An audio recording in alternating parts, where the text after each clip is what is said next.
Hey guys, good morning. It is Tuesday, December 7th, or not Tuesday, today is what? Wednesday? Sorry. Day 2 of the Love Dare for me.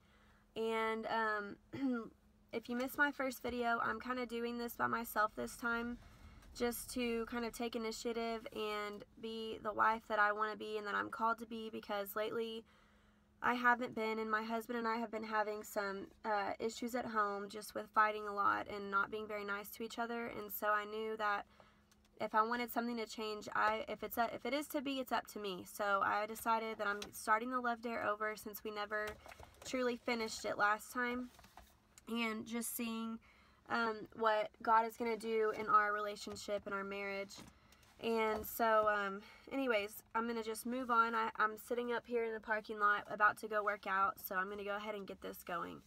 And I'll kind of go over yesterday as well. So, yesterday was Love is Patient, and the dare was to demonstrate patience and say nothing negative to your spouse. And I can actually say that yesterday was a success, although he did find out that I'm doing this, and so that's okay. But, I did really well, and I've noticed that whenever I am conscious of what I'm saying and how I'm reacting to him, we don't really argue as much. So maybe that means that a lot of times when we argue, it's because I start it, because I tend to just kind of spout off and say things that I don't mean, or in the heat of the moment say things when I'm mad. And it really made a difference yesterday, just being aware of that and choosing to not say anything at all, even if I was upset. So Day 2 is called Love is Kind, and it just talks about how kindness is an action.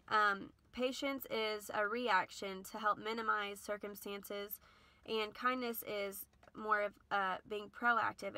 It's how love acts to maximize a positive circumstance. And so it just hits on when you're kind to people, they want to be around you, and that makes a lot of sense, especially with your spouse, because a lot of times, especially us women, we tend to get kind of catty when things don't go our way, or when they're doing something to us and they can't read our minds and we don't communicate to them what's going on, or maybe we choose to communicate it in a way of screaming or yelling or whatever.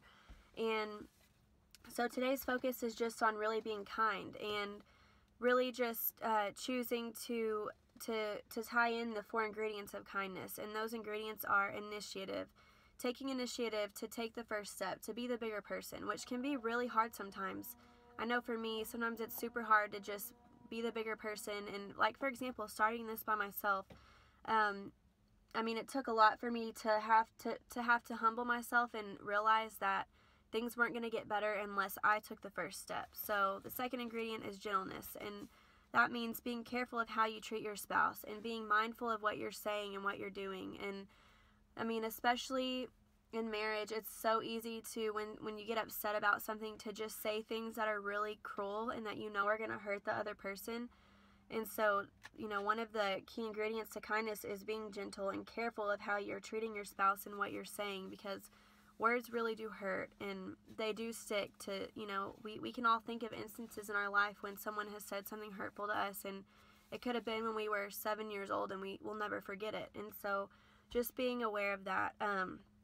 The third ingredient is helpfulness, and that just means meeting their needs of the moment. So just being aware of what it is that you can do to help, even if it seems like they don't help you. And I don't know if any of you other ladies can agree, but something I struggle with is I tend to pick out all the things that my husband does wrong that isn't helping me, because I feel like as a woman and as a mom, we're constantly making sacrifices for someone else. There's very rarely times where we do things just for ourselves, whereas men are the opposite, and they, you know, they're a little more selfish just by nature.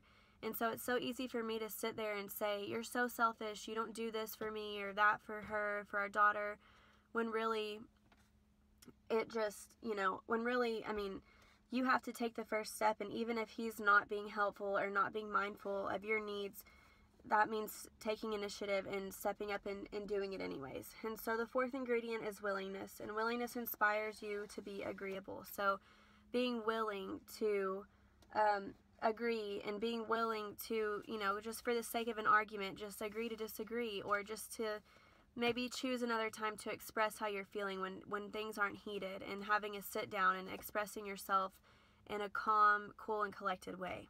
And so today's dare, another thing is, don't wait for your spouse to be kind first. Make it your daily mission to be kind to your spouse, regardless of how they're acting. Because I know that in our relationship, a lot of times, he follows me and I follow him. So if I'm being nice and sweet, then a lot of times he's going to be the same way. But if I'm being kind of catty and rude and just in a bad mood, then...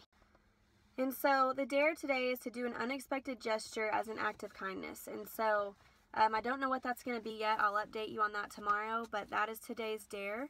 And so I will say that I woke up this morning with a card from him apologizing, and it was really sweet. And I mean, it meant a lot to me that he took the time to go pick out that card and write a sweet little note in it. And so it's cool to see, like, whenever you make an effort and that they make an effort too, or at least they should. And if they don't always get it at first, just give them time, because men, like I said, they don't read our minds and they don't always think the way we think. And so just be patient and focus on being kind. And that is the dare for today. So anyways, I will talk to you guys tomorrow. Bye.